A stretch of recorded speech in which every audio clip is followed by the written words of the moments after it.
दोस्तों, घर के पास अगर कौवा आकर काय काय करे तो लोग परेशान हो जाते हैं।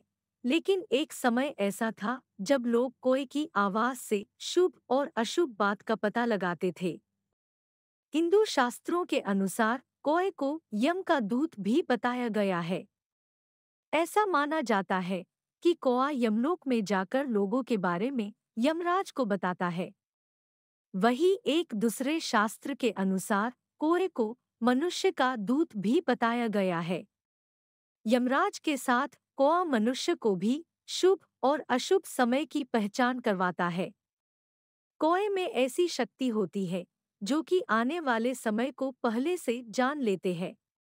ये बात तो आपने सुनी ही होगी कि हमारे पूर्वज हमसे कौवे के जरिए ही संपर्क करते थे और हमें आने वाली घटनाओं के बारे में सूचित करते थे। माना जाता है कि अगर एक साथ कई कौवे आकर आपके घर की छत पर बैठ जाए और आपस में लड़ाई करने लगे तो समझ जाना कि घर के मालिक पर कोई संकट आने वाला है। दोपहर से पहले यदि पेड़ पर बैठे कौवे का स्वर उत्तर दिशा में सुनाई दे तो आपका दिन अच्छा गुजरता है। इसी पत्नी सुख का भी संकेत कहा जाता है। यदि घर की छत पर आकर कौवा दक्षिण की ओर मुंह करके बोलता है तो ये अशुभ संकेत होता है। ऐसे में आपको समझ जाना चाहिए कि घर के किसी सदस्य की शीघ्र ही मृत्यु हो सकती है। घर से जाते समय अगर आपको कौवा किसी बर्तन से पानी पीते हुए नजर आए तो ये समझ लीजिएगा कि आपको धन लाभ होने वाला है। आप जिस काम से बाहर जा रहे हैं आपका वो काम भी पूरा होगा।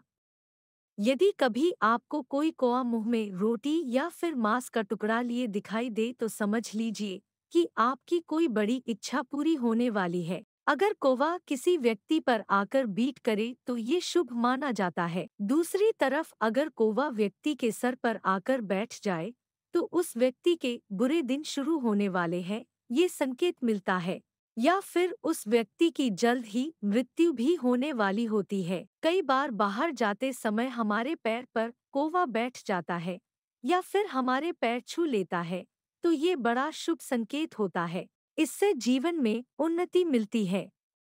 ऐसे में कहा जाता है कि सुबह सुबह कोई कौवा किसी के आगे लाल रंग की चीज फेंक दे तो आपको जेल हो सकती है या फिर आपके साथ किसी तरह का बुरा हो सकता है। तो हमने जो आपको ये संकेत बताए हैं ये शास्त्रों में बताए गए हैं। निजी जिंदगी में लोग इन पर इतना ज्यादा ध्यान नहीं देते हैं। हालांकि बहुत से लोग ऐसे हैं जो शास्त्रों में कही गई बातों को आज भी मानते हैं। अब आप इन बातों को मानते हैं तो सावधान रहे और अगर नहीं तो फिर आपके साथ कभी भी कोई घटना होगी तो आपको उसका पता नहीं चलेगा।